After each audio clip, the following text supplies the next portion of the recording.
Hi, welcome to the Dan Bradbury podcast, where turnover is vanity, profit is sanity, and cash is king. In this podcast, I'll bring you resources, tips, interviews, and lots more to help to grow your business and make it less dependent on you. Hi, I'm Dan Bradbury. And I'm Topher Morrison. Welcome to the Dan Bradbury podcast. We're back, my friend. I got to let you know before we get started, though, I'm having a day. So What's if going I seem on? a little on edge or I'm a little annoyed, I'm having one of them days. And I know you have a proud parent moment we have to get to as well. So I'm just going to get this off my chest. Then we're going to get a happier times with you and hear about your amazing daughter. So I am dog sitting this week. And I woke up this morning at 5 o'clock to the most wretched stench of a dog pooping in my bedroom. Yeah. Not my dog, not my angelic Macy. No, it was this obnoxious little rat terrier. For those of you listening to the podcast, you'll have to check out the YouTube channel to see this little dog. Now, don't let her cute looks fool you, Dan. This is the most neurotic, obnoxious. Like, this dog needs some sort of medication. It's just weird. I love her. She looks shifty. Weird. If I'm honest, She is, yeah, she does. She has that shifty look, doesn't she? Yeah, crapped all over my bedroom floor. That's what I woke up to at 5 a.m.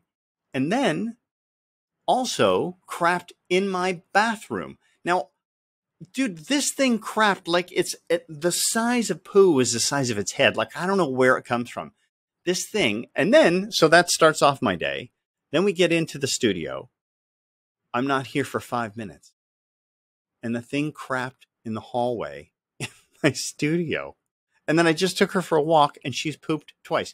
This dog has taken 5 craps and it's like 9 a.m. for me. Just a random stab in the dark. As much as I love a podcast that's full of dogs' bowel movements, is it possible you're overfeeding said dog?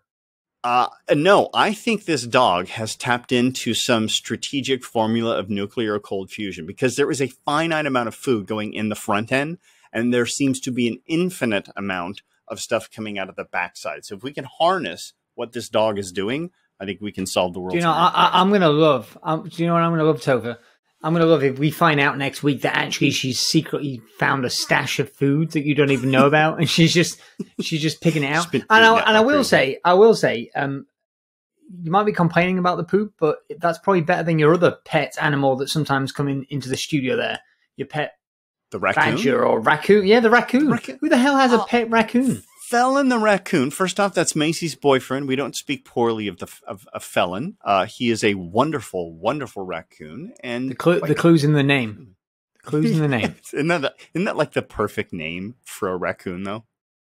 Yeah, it is a good name. I do like that name. All right, let's move past my trauma. Let's go into your proud parent moment. Oh, so I'm super happy. My eldest daughter just finished competing in the International Children's Games. It's organized by the International Olympic Committee, and it's got about 77 cities from around the world, 32 different countries, I think, 1,500 athletes across 7 different sports. And my daughter was selected to represent the city of Coventry, which is our closest city, which is the only city from England that competed in the International Children's Games for the sport of climbing. And it's for 12 to 15-year-olds. She's only 13, so she only just made the team, and yet she rocked it. She smashed it, including getting a PB on the speed climbing during the speed climbing competition. So she's currently passed out. There you go. There you go. We'll give her some applause. I think that's worthy. Yeah, so she's a happy camper, and yeah, it's definitely her gift. The other 2 children aren't bothered about climbing, but ever since she was a baby, you couldn't even sit down in a high chair without standing up, climbing on stuff. And long may it continue.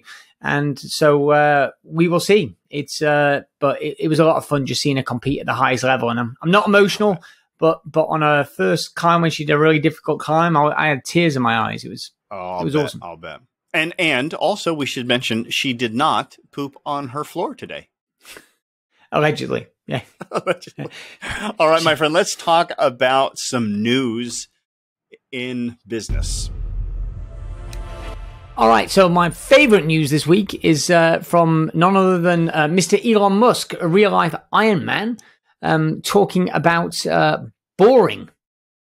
Yes. By the way, we should probably point out the obvious, that when we say news of the week, we don't mean current news that happened this week.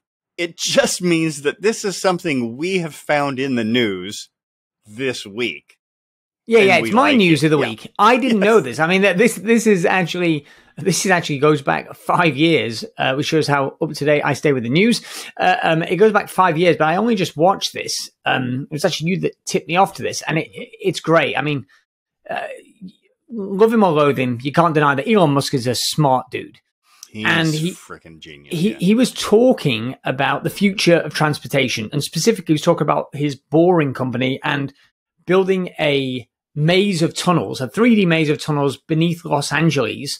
And just watching that, it was a TED Talk. Watching that TED Talk shows you how he thinks about problems. It kind of ties in with But by the way, yeah, our theme is ops and systems. There you go. That was my next sentence. But thanks for filling that in for me. We're in sync. Yeah. By the way, I've been in a boring tunnel. I've been in one of Elon Musk's tunnels.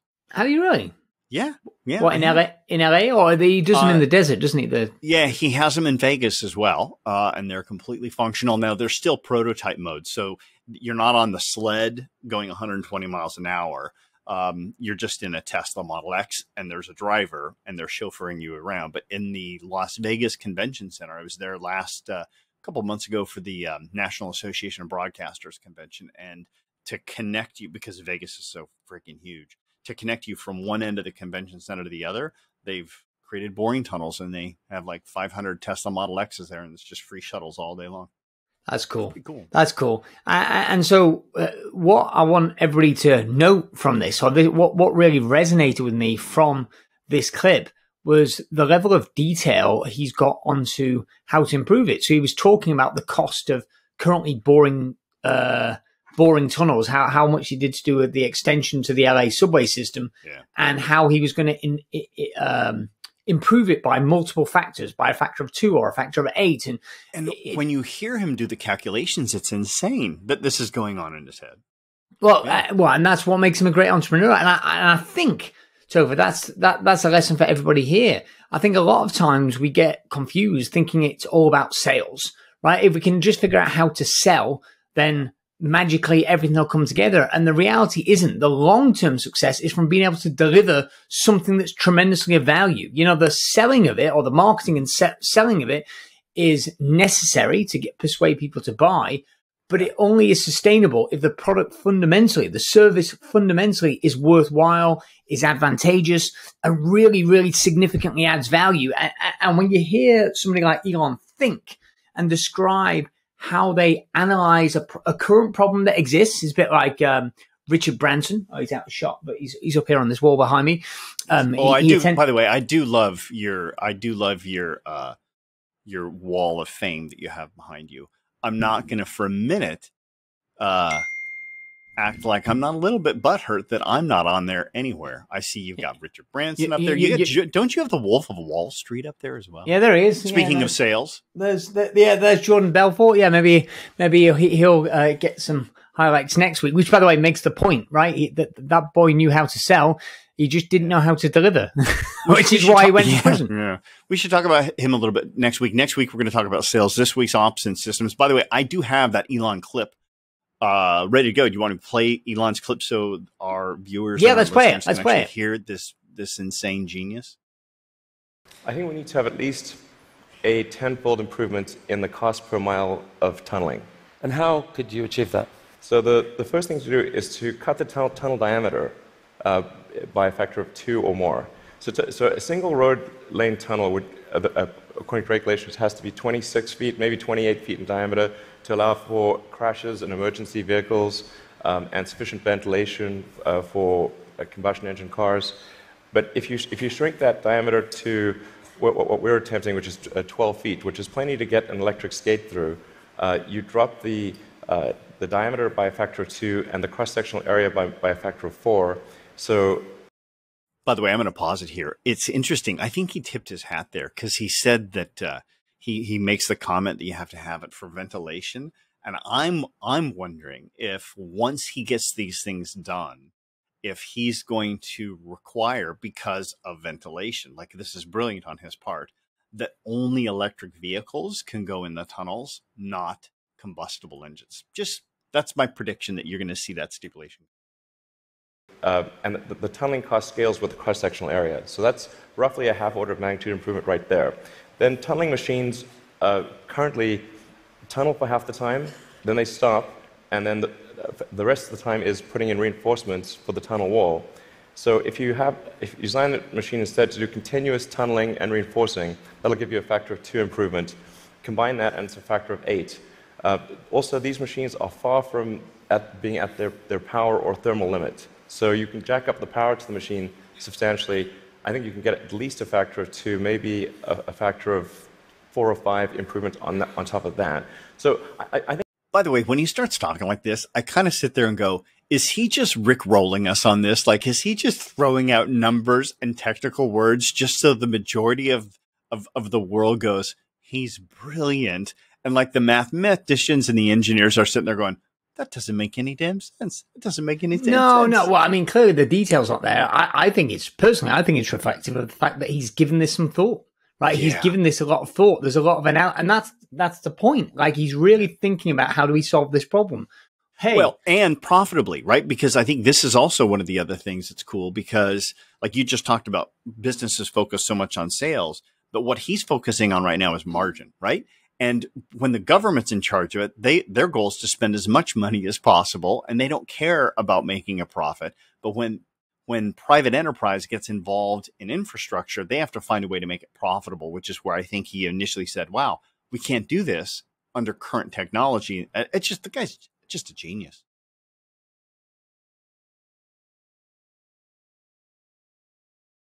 Oh, and we're done with the clip.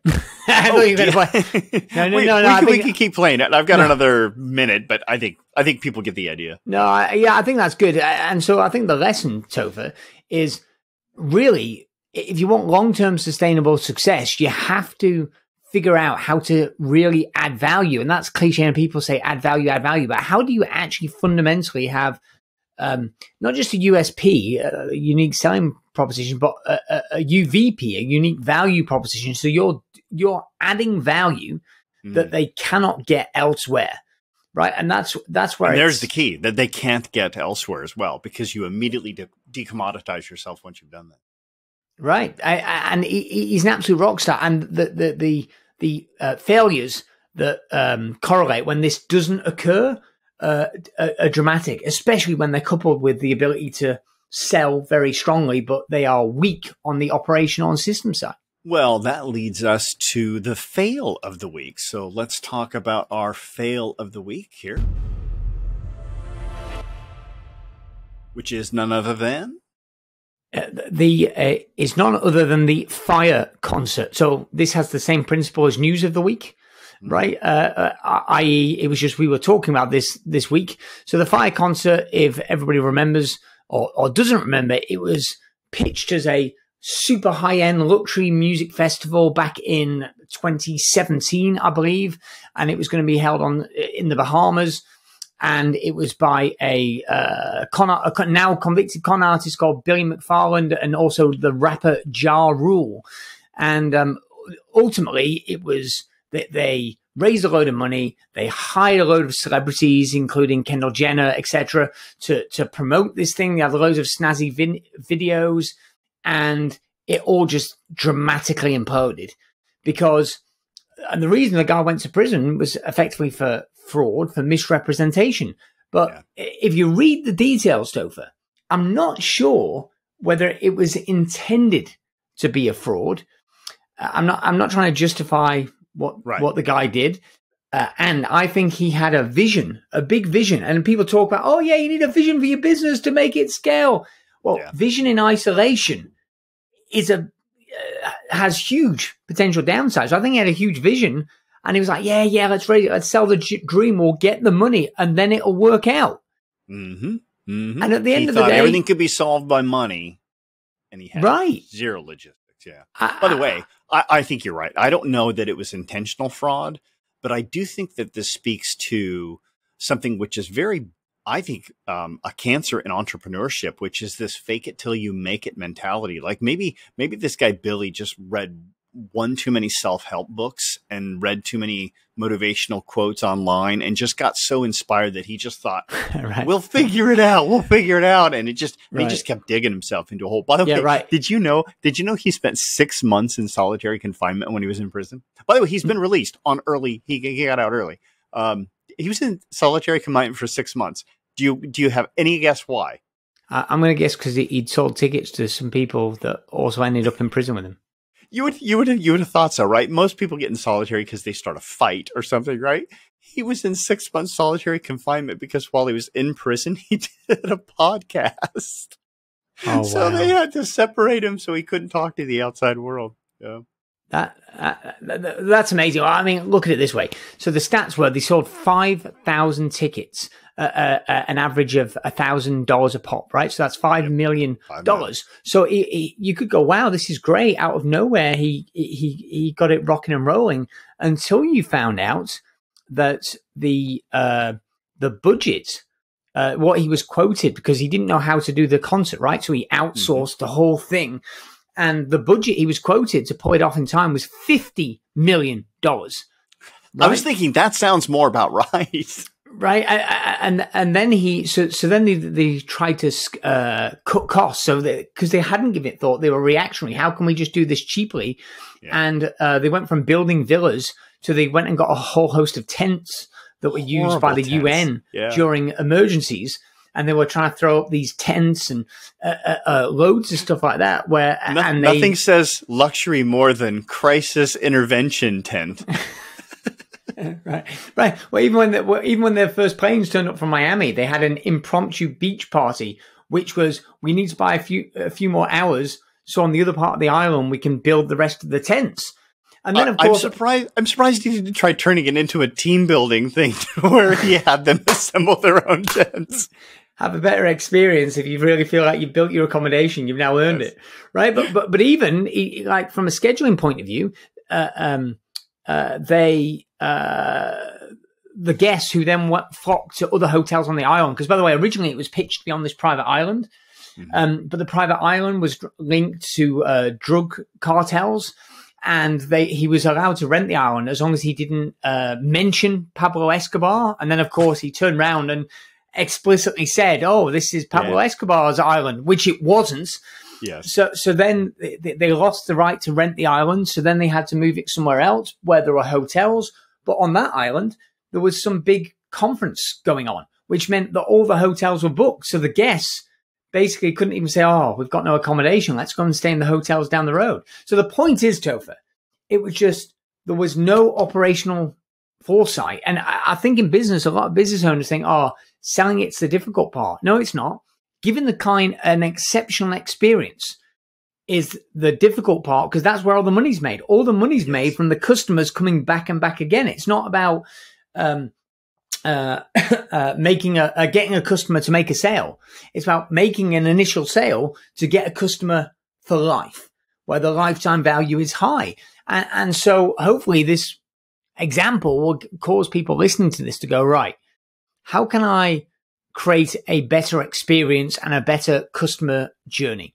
Yeah. Well, and also, by the way, I mean, this guy clearly developed his pricing structure from his ass, right? There was no logic behind his pricing structure. He started that first, then went to logistics and operations to see if he can make it fit for that. And that's just not how it works. You have to identify your entire ops and systems to know exactly how much the cost is of delivery, and then put the margin on top of that so that you can price it effectively. And he just did everything ass backwards. So anyway, we've talked about, by the way, consumer tip of the week. If Billy McFarland offers you an opportunity to go to a concert, you might want to, Google him first and find out. By the way, there's a documentary, I think it's on Netflix, about this, which is just, it's one of those where you just sit there and go, this has to be fiction. And the more crazy it gets, the more bizarre it is that it's even in reality. Should we move on and talk about our hero of the week, my friend?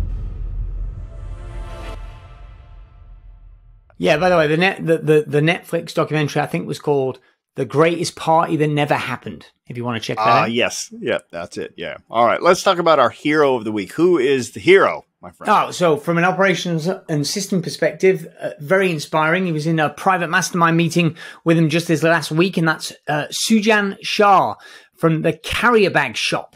Now, it's funny when you hear it, I remember when Sujan first kind of came into my world and I saw Carrier Bag Shop, and truthfully, I was momentarily judgmental of like, what kind of business is this? Like I'm thinking of a pokey corner shop selling plastic bags, but this is actually a international organization with, mid to high 7-figure revenues, exceptionally profitable.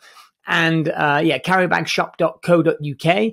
And what's the reason why he's the hero of the week is he's just had his best year in business ever. He continues to scale.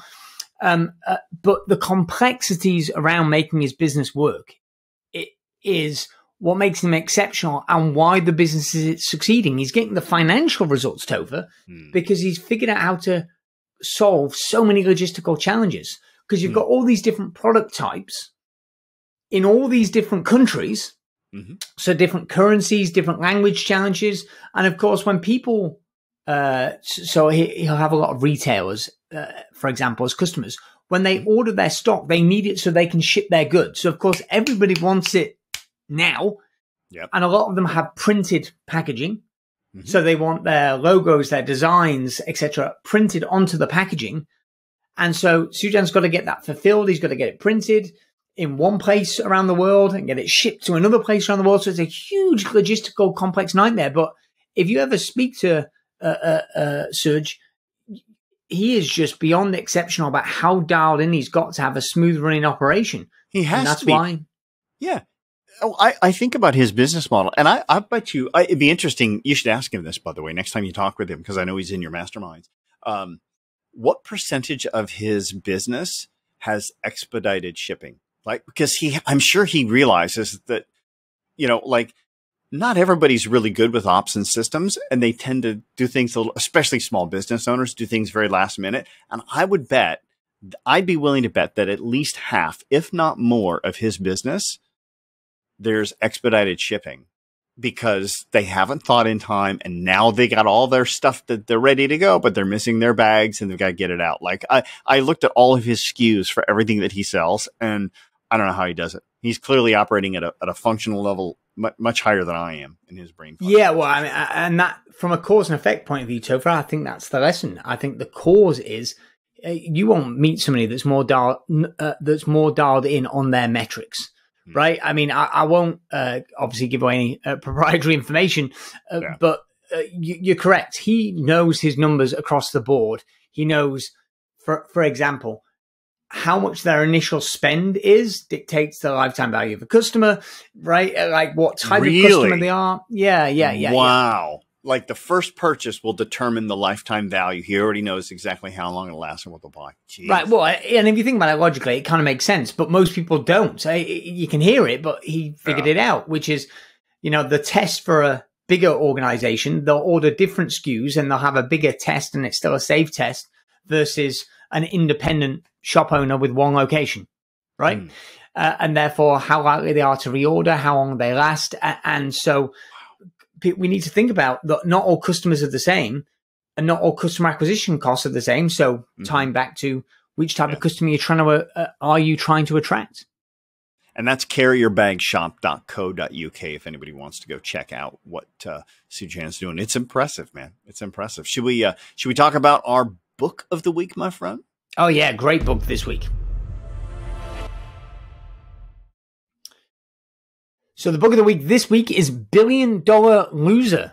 It's really about the rise and fall of Adam Neumann and WeWork. And this kind of rhymes closely, Topher, with a fire festival, right? Because, WeWork was the most highly funded startup in history.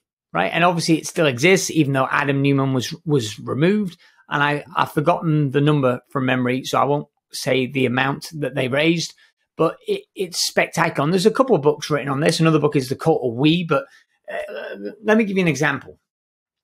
Behind this idea of Adam was the visionary, right? He had a big vision. And if you even hear him speak today, he'll still say he wasn't out to defraud anybody. And to be clear, he was never convicted, right? He was never convicted of any wrongdoing. And he was exceptional at being able to sell people on the vision so that he raised a large amount of money. Mm-hmm. But WeWork didn't make any money, and eventually it totally imploded and he got kicked out. Albeit he still got kicked out and nearly and got cashed out for nearly $1 billion. So he did okay, but he did all right. Considering By the the valuation of the company, it wasn't too good. Did you know he's actually now got funding and he's got another $1 billion startup? Just came out. I did not know that. Yeah. So he's got a new company. You know what we should do? We'll cover this in a future episode because it's worth talking about because it's so timely related. But basically, he's trying to solve the housing crisis.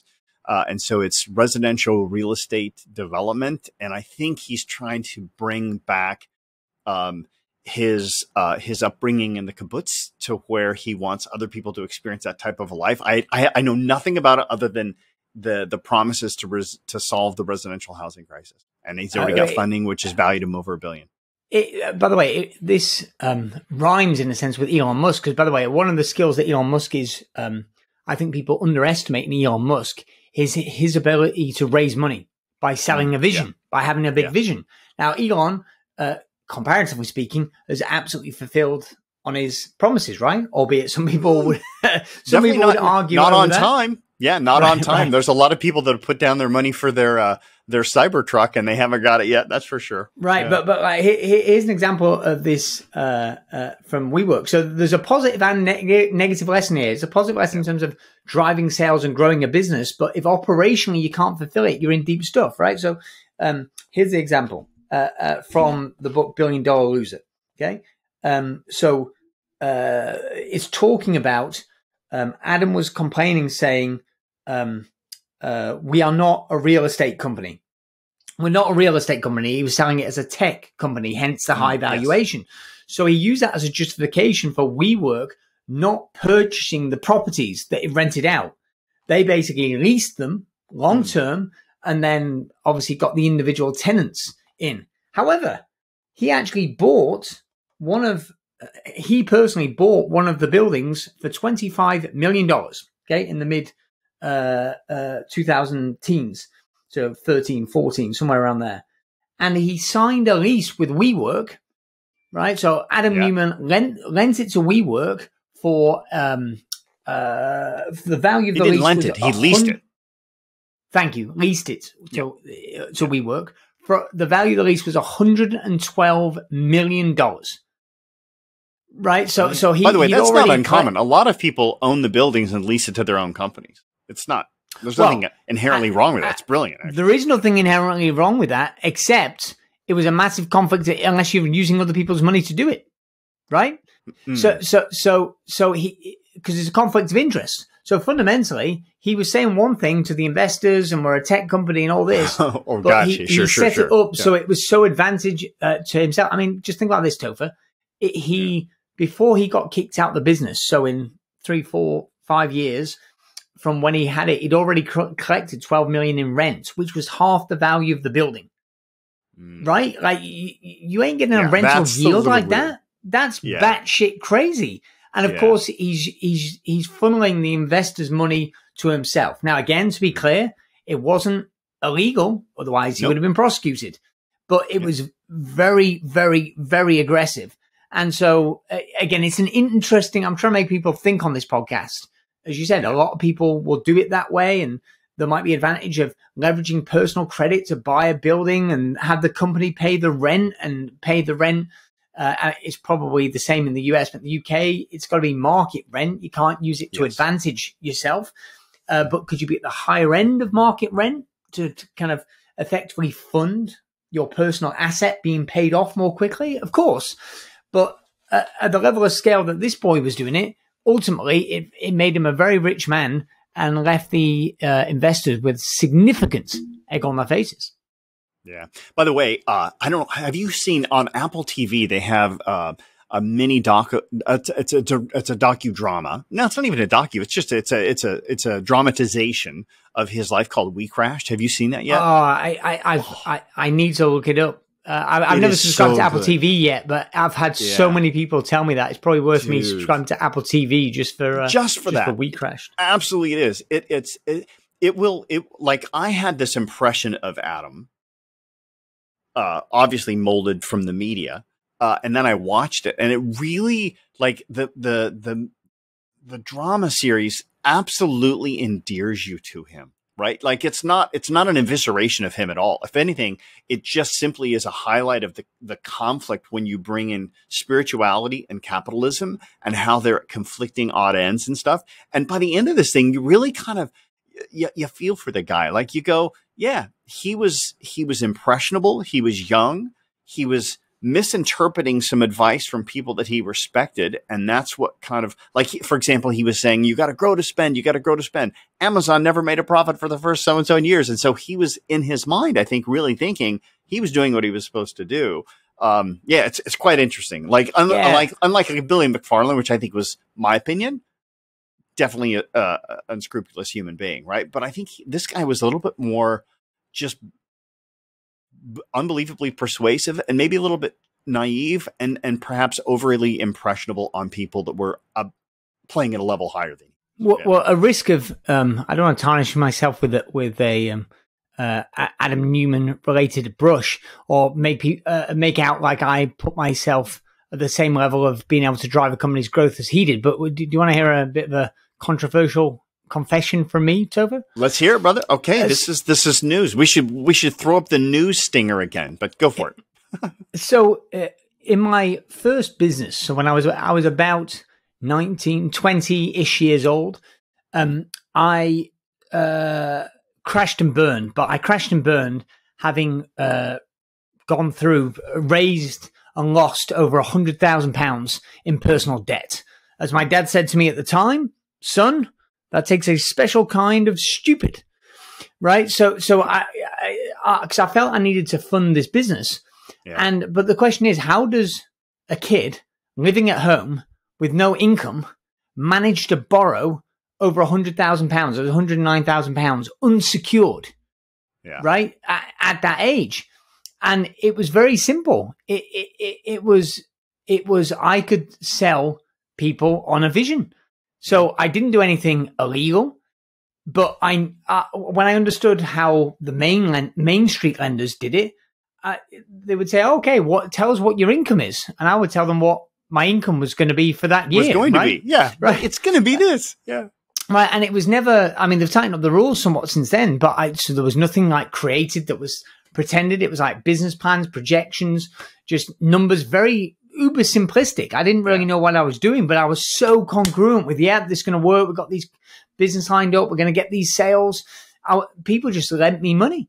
Now, again, it crashed and burned, but it ties in with the example that you were just giving of Adam saying, I believed it. I believed I was going to make that business work. I still think that business would have been an absolute knock it out the park business. Right. But the problem was I didn't have an operational plan to really back it up. It was very much, you're right, let's raise the money and then we'll figure it out. And that turns out not to be the best strategy. What do you know? All right. Well, listen, we've talked about our heroes and our fails, and we talked about the book. Let's talk about our quote of the week and wrap this up, my friend. Yeah, let's go with a classic from Michael Gerber, the E-Myth Revisited. He's talking about systems. So systems permit ordinary people to achieve extraordinary results predictably, right? So systems permit ordinary people to achieve extraordinary results predictably. And that's what it's about. It's about be clear on your operations, create systems so you can knock it out the park again and again. By the way, wasn't his book, The E-Myth Revisited, our book of the week a couple of weeks ago, I think? I just love the book. If you haven't read it, absolutely check that one out as well. Yeah, it's a classic. I think some people get overzealous as it relates to his stuff, but in context, it's an absolute classic. If you've not read that book, you need to go and get it right away. Yeah, amen. All right, my friends. So All right, we've got next week. We're going to talk about sales, and we're going to talk about the hero of the week in selling and the failures. We got one of the fastest growing businesses in the UK next week. We've got one of the fastest growing businesses in the UK, and we're going to talk about one of the most embarrassing failures of a major franchisee that totally screwed the pooch in a foreign country because they just didn't think things through. So we're gonna have a good one on that. Any other final words, my friend? That's it. Looking forward to it. Yeah, this is the part where when I say, "Are there any other words?" You give your signature sign off. Oh yeah, I forgot about that. This will be smooth. Very smooth. Very smooth. Nobody will even know. Okay. Do you want to tee me up again? Oh no, we're beyond that point. Yeah. Any final words, my friend? Well, totally unsolicited and not at all prefabricated. I think, as always, Topher, if you want a better business, you need to be a better business owner. Amen to that. All right. Have a good one. I hope you enjoyed that episode. 3 things you need to do now. Number 1, make sure you subscribe to this podcast so you do not miss an episode. Also, get on over to Amazon to get a copy of my latest book, Turnover is Vanity, Profit is Sanity, 9.5 Steps to Improving Your Profits and Cash Flow. Also, join our Facebook group, the Turnover is Vanity, Profit is Sanity community, to connect with other business owners.